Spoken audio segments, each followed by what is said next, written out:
أعوذ بالله من الشيطان الرجيم بسم الله الرحمن الرحيم يا أيها النبي اے نبی کریم صلی اللہ علیہ وسلم قل لمن في أيديكم اوایا حغی چاہتا چی دی پلا سنستازو کے یا دی پا قبضستازو کے من الاسراد قیدیاننا ان یعلم اللہ فی قلوبکم خیرا کچرت معلوم کری اللہ تعالی پزرون استازو کے سخیر لرا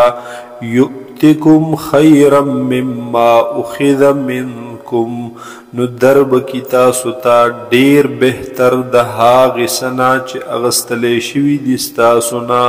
یعنې که ستاسو په زړه کې هغه انابت الله رجوع الله طرف ته پیدا شي نو خدای پاک به دغې فدیې نه اعلی څیز تاسو ته درکړي چې هغه نور د ایمان دی توفیق د ایمان دی ويغفر لكم او بخنبو کی اللہ تعالی استاسو واللہ غفور الرحیم او دے اللہ تعالی بخن کے او مہربانا وَإِن يُرِيدُوا خِيَانَتَكَ او گجرد دوی ارادہ لری اے نبی علیہ السلام د دوکے ستا سرا د خیانت ستا سرا فقد خان اللہ من قبل نو پس یقینا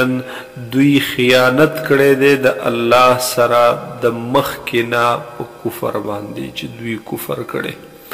فامکن منهم پس الله تعالی قابو درکړلو تاسو ته په دوی باندې والله علیم حکیم او دے الله تعالی علم والا او حکمت والا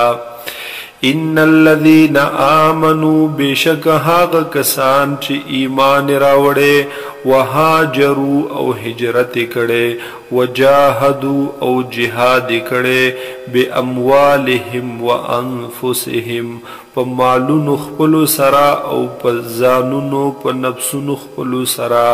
فی سبیل الله بلار د الله کې والذین وهاغ کسان آوو ونصروا آوو چې هغی پنا ورکړي هغی زئی ورکړي دي ونصروا او هغی مدد کړي دي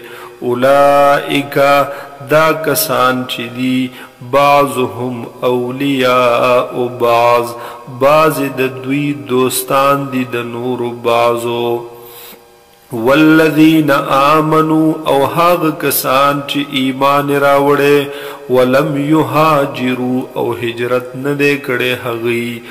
ما لکم من ولایتهم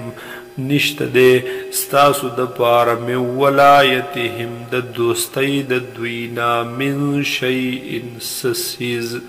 یا د ولایت مراد میراث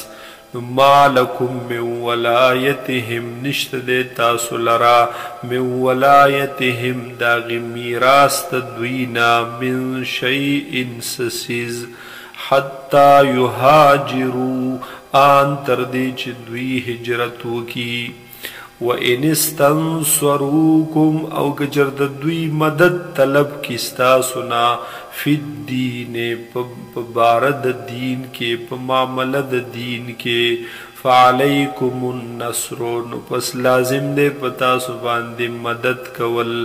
الا علی قوم بینکم وبینہم میثاق مگر پا مقابل دہاغ قوم کے نا چی پا منز تازو پا منز دہاغی کے میثاق مضبوط وعد دا معاہد دا واللہ بما تعملون بصیر او اللہ تعالی پہا غسچتا سوئی کوئی لدن کے دے والذین کفروا او هاغ کسان چو کفر کڑے بعضهم اولیاء بعض د دوی دوستان د نور بعض دی الا تفعلوه کچرت تاسو ونکو دیو امداد لرا داغی مسلمانانو سرا یا مانا دا الا تفعلوه کچردتا سو ونکو جهاد لرا یا دریم معنی دا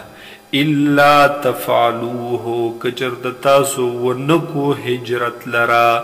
تکون فتنة فی الارض نوی بدا فتنہ پزمک کی یعنی وی بدا عدم جہاد عدم نصرت د مسلمانانو یا عدم ہجرت فتنة فتنہ سبب د عذاب